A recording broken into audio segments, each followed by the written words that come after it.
ನಮಸ್ಕಾರ, ರಿಥಮ್ ಕನ್ನಡಕ್ಕೆ ಸ್ವಾಗತ. ದಿನದ ಪ್ರಮುಖ ಸುದ್ದಿಗಳು. ಸಂಸತ್ತಿಗೆ ಪ್ಯಾಲೆಸ್ತೀನ್ ಬ್ಯಾಗ್ ಅನ್ನು ಹೊತ್ತುಕೊಂಡು ಬಂದಿದ್ದ ಕಾಂಗ್ರೆಸ್ ಸಂಸದೆ ಪ್ರಿಯಾಂಕಾ ಗಾಂಧಿ ವಾದ್ರಾ ವಿರುದ್ಧ ಉತ್ತರ ಪ್ರದೇಶ ಮುಖ್ಯಮಂತ್ರಿ ಯೋಗಿ ಆದಿತ್ಯನಾಥ್ ಅವರು ವಾಗ್ದಾಳಿ ನಡೆಸಿದ್ದಾರೆ. ಮಂಗಳವಾರ ಯುಪಿ ಶಾಸಕಾಂಗ ಸಭೆಯಲ್ಲಿ ಮಾತನಾಡಿದ ಆದಿತ್ಯನಾಥ್, ನಿನ್ನೆ ಕಾಂಗ್ರೆಸ್ ಸಂಸದರೊಬ್ಬರು ಸಂಸತ್ತಿಗೆ ಪ್ಯಾಲೆಸ್ತೀನ್ ಧ್ವಜವಿರುವ ಬ್ಯಾಗ್ ಹೊತ್ತುಕೊಂಡು ಹೋಗುತ್ತಿದ್ದರು ಮತ್ತು ನಾವು ಯುಪಿಯ ಯುವಕರನ್ನು ಇಸ್ರೇಲ್ಗೆ ಕಳುಹಿಸುತ್ತಿದ್ದೇವೆ ಎಂದು ಹೇಳಿದರು. 5,600ಕ್ಕೂ ಹೆಚ್ಚು ಯುವಕರನ್ನು ಇಸ್ರೇಲ್ಗೆ ಕಳುಹಿಸಲಾಗಿದೆ. ಪ್ರತಿಯೊಬ್ಬ ಯುವಕನಿಗೆ ಉಚಿತ ವಸತಿ, ಉಚಿತ ಆಹಾರವನ್ನು ನೀಡಲಾಗುತ್ತಿದೆ. ಅವರಿಗೆ 1.5 ಲಕ್ಷ ರೂಪಾಯಿ ಹೆಚ್ಚುವರಿಯಾಗಿ ನೀಡಲಾಗುತ್ತಿದೆ ಮತ್ತು ಸಂಪೂರ್ಣ ಭದ್ರತೆಯನ್ನು ಖಾತರಿಪಡಿಸಲಾಗಿದೆ ಎಂದು ಯುಪಿ ಸಿಎಂ ಉದ್ಯೋಗಾವಕಾಶದ ಬಗ್ಗೆ ವಿವರಿಸಿದರು. ಸಂಭಾಲ್ ನಂತರ ಮಂಗಳವಾರ ಉತ್ತರ ಪ್ರದೇಶದ ವಾರಣಾಸಿಯಲ್ಲಿ ಮತ್ತೊಂದು ದೇವಾಲಯ ಪತ್ತೆಯಾಗಿದೆ. ವಾರಣಾಸಿಯ ವಸತಿ ಪ್ರದೇಶದಲ್ಲಿ ಬೀಗ ಹಾಕಿದ ಸ್ಥಿತಿಯಲ್ಲಿ ದೇವಾಲಯ ಪತ್ತೆಯಾಗಿದೆ.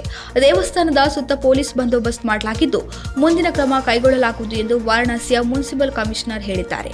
ವರದಿಗಳ ಪ್ರಕಾರ ಸನಾತನ ರಕ್ಷಕ ದಳ ಎಂಬ ಹಿಂದೂ ಸಂಘಟನೆಯು ದೇವಾಲಯವು 250 ವರ್ಷಗಳಷ್ಟು ಹಳೆಯದಾಗಿದೆ ಮತ್ತು 40 ವರ್ಷಗಳಿಂದ ಮುಚ್ಚಲ್ಪಟ್ಟಿದೆ ಎಂದು ಹೇಳಿಕೊಂಡಿದೆ. ಅದಕ್ಕೂ ಮೊದಲು ದೇವಸ್ಥಾನದಲ್ಲಿ ನಿತ್ಯ ಪ್ರಾರ್ಥನೆ ನಡೆಯುತ್ತಿತ್ತು ಎಂದಿದೆ. ಈ ದೇವಾಲಯವು ಮದನಪುರ ಪ್ರದೇಶದಲ್ಲಿದೆ. ಪತ್ತೆಯಾದ ನಂತರ ಬಂಗಾಳಿ ಮಹಿಳೆಯರು ದೇವಾಲಯಕ್ಕೆ ತೆರಳಿ ಶಂಖಗಳನ್ನು ಊದಿದರು.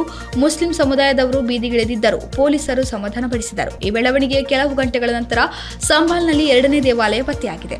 ಮೊದಲನೆಯದು ಡಿಸೆಂಬರ್ 14ರಂದು ಕಗ್ಗುಸರೈ ಪ್ರದೇಶದಲ್ಲಿ ಪತ್ತೆಯಾಗಿದ್ದರೆ 2ನೇಯದು ಹಯಾತ್ ನಗರ ಪ್ರದೇಶದಲ್ಲಿ ಕಂಡುಬಂದಿದೆ. ಈ ಎರಡೂ ದೇವಾಲಯಗಳು ಮುಸ್ಲಿಂ ಬಾಹುಳ್ಯದ ಪ್ರದೇಶದಲ್ಲಿ ನೆಲೆಗೊಂಡಿವೆ ಮತ್ತು ಅವು ಪರಸ್ಪರ 2 ಕಿಲೋಮೀಟರ್ ದೂರದಲ್ಲಿವೆ. 1978ರ ಗಲಭೆಗಳಿಂದ ಹಿಂದೂ ಕುಟುಂಬಗಳು ವಲಸೆ ಬಂದ ಕಾರಣ ದೇವಾಲಯಗಳನ್ನು ಮುಚ್ಚಲಾಯಿತು ಎನ್ನಲಾಗಿದೆ. ಇಂದು ಬೀಜಿಂಗ್ನಲ್ಲಿ ನಡೆಯಲಿರುವ ಭಾರತ ಚೀನಾ ವಿಶೇಷ ಪ್ರತಿನಿಧಿಗಳ ಮಾತುಕತೆಯಲ್ಲಿ ರಾಷ್ಟ್ರೀಯ ಭದ್ರತಾ ಸಲಹೆಗಾರ ಅಜಿತ್ ದೋವಲ್ ಭಾಗವಹಿಸಲಿದ್ದಾರೆ. ಪೂರ್ವ ಲಡಾಖ್ನಲ್ಲಿನ ಮಿಲಿಟರಿ ಬಿಕ್ಕಟ್ಟಿನಿಂದಾಗಿ ದ್ವಿಪಕ್ಷೀಯ ಸಂಬಂಧಗಳು ಹದಗೆಟ್ಟ ಪರಿಣಾಮ ಉಭಯ ದೇಶಗಳ ನಡುವೆ ಮಾತುಕತೆಗಳು 4 ವರ್ಷಗಳಿಂದ ಸ್ಥಗಿತಗೊಂಡಿದ್ದವು. ದೋವಲ್ ಅವರು ಚೀನಾದ ಭದ್ರತಾ ಸಲಹೆಗಾರ ಮತ್ತು ವಿದೇಶಾಂಗ ಸಚಿವ ವಾಂಗ್ ಯಿ ಅವರೊಂದಿಗೆ ವಿಶೇಷ ಪ್ರತಿನಿಧಿ ಮಾತುಕತೆಗಳ 23ನೇ ಸುತ್ತನ್ನು ಮುನ್ನಡೆಸಲಿದ್ದಾರೆ. ಉಭಯ ದೇಶಗಳ ನಡುವೆ ಪೂರ್ವ ಲಡಾಖ್ನಲ್ಲಿ ಅಕ್ಟೋಬರ್ 21ರಂದು ಏರ್ಪಟ್ಟ ಒಪ್ಪಂದಗಳ ನಂತರ ದ್ವಿಪಕ್ಷೀಯ ಸಂಬಂಧಗಳನ್ನು ಪುನರ್ನಿರ್ಮಿಸಲು ನಾಯಕರು ಹಲವಾರು ವಿಷಯಗಳ ಬಗ್ಗೆ ಚರ್ಚಿಸುವ ನಿರೀಕ್ಷೆ ಇದೆ.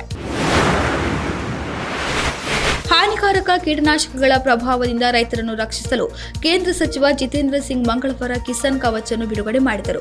ಇದು ಭಾರತದ ಮೊದಲ ಸ್ಥಳೀಯ ಕೀಟನಾಶಕ ವಿರೋಧಿ ಬಾಡಿ ಸೂಟ್ ಆಗಿದೆ. ಈ ನವೀನ ಸೂಟ್ ರೈತರ ಸುರಕ್ಷತೆಯನ್ನು ಗಮನಾರ್ಹವಾಗಿ ಸುಧಾರಿಸುವ ಗುರಿಯನ್ನು ಹೊಂದಿದೆ ಮತ್ತು ಇದರ ವಿನ್ಯಾಸ ಕೃಷಿ ಮತ್ತು ಆರೋಗ್ಯ ತಂತ್ರಜ್ಞಾನದಲ್ಲಿ ಪ್ರಮುಖ ಮೈಲುಗಲ್ಲು ಎಂದೇ ಬಿಂಬಿಸಲ್ಪಟ್ಟಿದೆ. ಬೆಂಗಳೂರಿನ ಬ್ರಿಕ್ ಇನ್ಸ್ಟೆಮ್ಸ್ ಸೆಪಿಯೋ ಹೆಲ್ತ್ ಪ್ರೈವೇಟ್ ಲಿಮಿಟೆಡ್ ಸಹಯೋಗದೊಂದಿಗೆ ಈ ಬಾಡಿ ಸೂಟ್ ಅನ್ನು ಅಭಿವೃದ್ಧಿಪಡಿಸಲಾಗಿದೆ. ಕಿಸಾನ್ ಕವಚ್ ಹಾನಿಕಾರಕ ಕೀಟನಾಶಕಗಳನ್ನು ತೊಡೆದು ಹಾಕಲು ಸುಧಾರಿತ ಫ್ಯಾಬ್ರಿಕ್ ತಂತ್ರಜ್ಞಾನವನ್ನು ಬಳಸಲಾಗುತ್ತಿದೆ. ಕೀಟನಾಶಕಗಳಿಂದ ಉಂಟಾಗುವ ಉಸಿರಾಟದ ಅಸ್ವಸ್ಥತೆಗಳು, ದೃಷ್ಟಿ ದುರ್ಬಲತೆ ಮತ್ತು ಸಾವು ನೋವುಗಳಂತಹ ಗಂಭೀರ ಆರೋಗ್ಯ ಸಮಸ್ಯೆಗಳಿಂದ ರೈತರನ್ನು ಕಾಪಾಡಲು ಈ ಬಾಡಿ ಸೂಟ್ ಪರಿಣಾಮಕಾರಿಯಾಗಿದೆ. ಖ್ಯಾತ ಕ್ರಿಕೆಟಿಗ ರವಿಚಂದ್ರನ್ ಅಶ್ವಿನ್ ಅವರು ಅಂತಾರಾಷ್ಟ್ರೀಯ ಕ್ರಿಕೆಟ್ ಬದುಕಿಗೆ ನಿವೃತ್ತಿಯನ್ನು ಘೋಷಣೆ ಮಾಡಿದ್ದಾರೆ. ಭಾರತ ಮತ್ತು ಆಸ್ಟ್ರೇಲಿಯಾ ನಡುವಿನ 3ನೇ ಟೆಸ್ಟ್ ಪಂದ್ಯ ಡ್ರಾ ಆಗುತ್ತಿದ್ದಂತೆಯೇ ಅಶ್ವಿನ್ ಮಹತ್ವದ ಘೋಷಣೆ ಮಾಡಿದ್ದಾರೆ. ಟೆಸ್ಟ್ ಮಾತ್ರವಲ್ಲದೆ ಏಕದಿನ ಹಾಗೂ T20 ಕ್ರಿಕೆಟ್ಗೂ ಅಶ್ವಿನ್ ವಿದಾಯ ಹೇಳಿದ್ದಾರೆ. ದಿಗ್ಗಜ ಕ್ರಿಕೆಟಿಗರಲ್ಲಿ ಒಬ್ಬರು ಎನಿಸಿರುವ ರವಿಚಂದ್ರನ್ ಅಶ್ವಿನ್ ತಮ್ಮ ಸುದೀರ್ಘ ಅಂತಾರಾಷ್ಟ್ರೀಯ ವೃತ್ತಿ ಜೀವನಕ್ಕೆ ವಿದಾಯ ಹೇಳುವ ಮೂಲಕ ತಮ್ಮ ಅಭಿಮಾನಿಗಳಿಗೆ ಬೇಸರ ತರಿಸಿದ್ದಾರೆ. ಒಟ್ಟು 106 ಟೆಸ್ಟ್ ಪಂದ್ಯಗಳಲ್ಲಿ ಆಡಿರುವ ಅವರು 537 ವಿಕೆಟ್ಗಳನ್ನು ಕಬಳಿಸುವುದರೊಂದಿಗೆ 3,503 ರನ್ ಕಲೆ ಹಾಕಿದ್ದಾರೆ.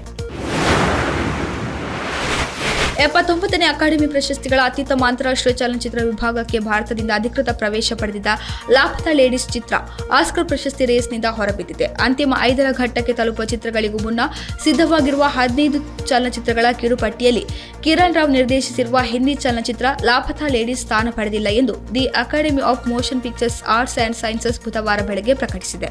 ಇದಾಗಿತ್ತು ಈ ಹೊತ್ತಿನ ಪ್ರಮುಖ ಸುದ್ದಿಗಳು. ಇನ್ನಷ್ಟು ಹೆಚ್ಚಿನ ವಿಚಾರಗಳಿಗಾಗಿ ವೀಕ್ಷಿಸಿ ರಿಥಮ್ ಕನ್ನಡ.